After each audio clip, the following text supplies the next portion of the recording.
केके जी, आप यहाँ पर नहीं, एक सेकंड यहाँ पे काउंटर क्वेश्चन। आप यहाँ पे प्रक्रिया की बात कर रहे हैं कि हाँ, टेक्निकलिटी ये सही है कि 7 दिन का वक्त आपको मिला है कोर्ट से अपना जवाब दाखिल करने के लिए, लेकिन इसको पूरे एक परिप्रेक्ष्य में देखना जरूरी है। कल कोर्ट ने आपसे 3 से 4 काफी कड़े सवाल पूछे थे।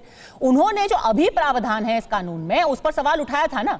उन्होंने कहा था ना कि भाई आप वक्फ बाय यूज और ऐसे ही कैसे खत्म कर सकते हैं। उन्होंने कहा था ना कि आप हिंदू ट्रस्ट में किसी गैर हिंदू को रख लेंगे। उन्होंने कहा था ना कि भाई किसी के पास अगर 30, 40, 50 साल पुरानी जमीन का कागजात नहीं होगा तो आप उसकी जमीन उससे ले कैसे लेंगे, डीनोटिफाई कैसे कर लेंगे। तो अगर दोनों दिनों की जो कार्रवाई हुई है उसको साथ में देखा जाए तो लोगों के मन में तो यही है कि भाई ऐसा लग रहा है कि अब 5 दिन के बाद या 5 मई को जब अगली सुनवाई होगी, कहीं ऐसा ना हो कि आपका कानून ही रद्द कर दे।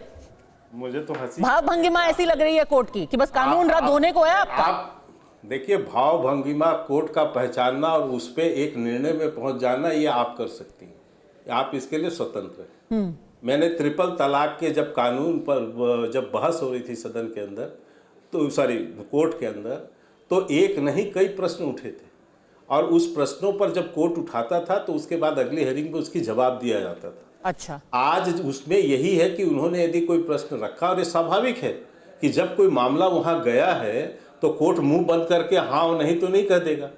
कोर्ट भी उसके प्रावधानों को जानना चाह रहा है ना। कल कितने ऑब्जर्वेशन वो विपक्षी उस पर दिया है। हाँ। यहाँ तक एक एक महत्वपूर्ण प्रावधान पर तो आप आज मेरी समझ से कोई चर्चा नहीं हुई, जिसपे कहा कि आप ये हिंसा जो हो रही है ये नाजायज है, ये नहीं होना चाहिए। क्या किसी दल में, कहता हूं, जब कोर्ट के अंदर चल रहा है मामला, सुनवाई हो रही है, किसी एक दल ने खड़ा होकर ये कहा है कि ये हिंसा बंद कर दो जो बंगाल में हो रही है? अभी तो मामला कोर्ट में है, सुनने दीजिए। यहाँ हत्याएं कैसे हो रही हैं, दंगे क्यों भड़काए जा रहे हैं, गलत प्रोपोगंडा क्यों हो रहे हैं, इस पर कोई जबान खोलेगा?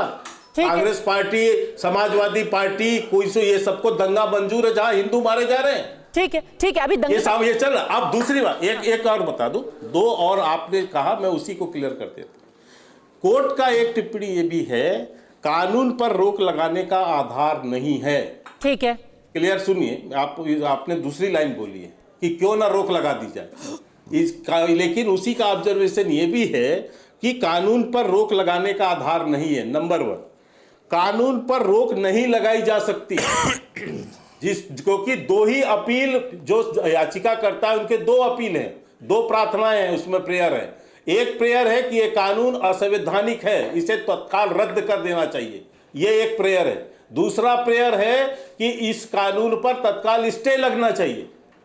ये दोनों ही प्रेयर नहीं माना है, तो आप कहां निर्णय में पहुंच गए मैडम? ठीक है, बताइए अखिलेश। आप ये कह रहे सरकार को झटका लग गया, ये हो गया, मैं कह रहा हूं कि आपका स्वतंत्र है इस तरह का बयानबाजी करने के लिए। ठीक है, उठ के पिटिशन पर, जो कि स्वयं याचिका करके जो ओबीसी है वो नहीं मान रहे हैं, वो कह रहे हैं कि साहब इतना जल्दी इंटरप्रिटेशन इस तरह नहीं हो सकता। ठीक है, ये गलत इंटरप्रिटेशन। अखिलेश जी, परेशान होना दूर, थोड़ी सी शिकन भी नहीं है के शर्मा जी के माथे पे। वो कह रहे हैं 2 चीजें।